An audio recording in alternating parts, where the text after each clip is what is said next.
জ্বালানি তেলের সংকট না মিটলেও রাজধানীর ফিলিং স্টেশনগুলোতে ফিরতে শুরু করেছে শৃঙ্খলা। ফুয়েল পাসের মাধ্যমে তেল বিক্রি করায় ভোগান্তির চিত্র কিছুটা পাল্টাতে শুরু করেছে। চট্টগ্রামের পরিস্থিতি জানাতে যুক্ত হচ্ছেন সহকর্মী মুজিবুল হক। মুজিব, যেমনটা জানাচ্ছিলাম যে ফিলিং স্টেশনগুলোতে শৃঙ্খলা ফিরতে শুরু করেছে, ভোগান্তি কি তবে কমলো? সার্বিক চিত্র একটু আপনার মাধ্যমে জানতে চাই।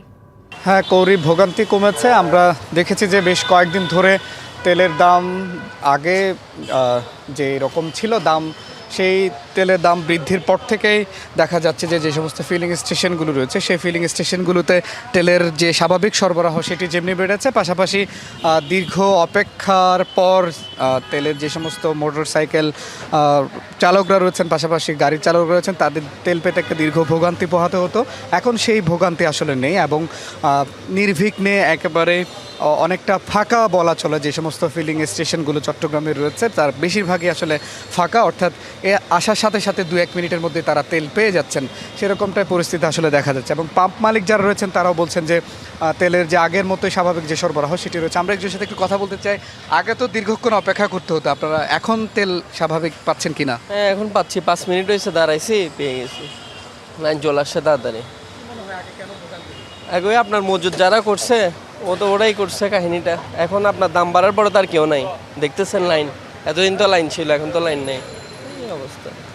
আমরা একজনের সাথে কথা বলছিলাম, তারা মজুদদারদের প্রতি আর আসলে তারা অভিযোগ জানাচ্ছেন। তারা বলছেন যে মজুদদাররা মজুদ করেছে বলে আসলে দীর্ঘদিন ধরে এই তাদেরকে ভোগান্তি পোহাতে হয়েছে, সেই রকমটাই তারা জানাচ্ছেন। আমরা আরেকজনের সাথে একটু কথা বলতে চাই। এই যে এখন তো ভোগান্তি ছাড়াই তেল পাচ্ছেন অনেকটা, হ্যাঁ পাচ্ছি। কেমন ছিল আগে, কেমন এখন স্বাভাবিক পর্যায়ে আছে। আগে তো অনেকক্ষণ লাইন ধরে নিতে হতো, এখন লাইন ধরতে গেলে নাই। হ্যাঁ, খুব ইজিলি পাওয়া যাচ্ছে, এটা আমাদের জন্য ভালো।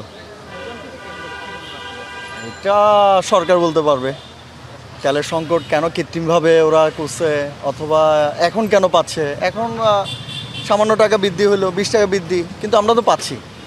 এখন আগেও যদি বৃদ্ধি করতো আমাদের জন্যই ভালো হতো, কারণ আমরা অনেক কষ্ট পাইছি এই লাইন টাইন ধরে এই নেওয়াটা। শুনছিলেন যে আমরা বেশ কয়েকজনের সাথে কথা বলছিলাম ফিলিং স্টেশনে যারা এসে তেল নিচ্ছেন, অর্থাৎ মাত্র কয়েকদিনের মধ্যে কিন্তু যে চিত্র সেটি পাল্টেছে। অর্থাৎ কয়েকদিন আগেই তাদেরকে আসলে ঘন্টার পর ঘন্টা লাইনে ধরে তেল নিতে হতো, এখন খুব স্বাভাবিক সময়ের মধ্যে তারা আসলে তেল পাচ্ছেন। বলা চলে যে দীর্ঘদিনের যে ভোগান্তি সেটি অনেকটাই কমেছে, আমরা বলতে পারি সেটি। তো সব মিলিয়ে ছিল আমার কাছে চট্টগ্রামের খবর কৌরি। মুজিব, ধন্যবাদ আপনাকে।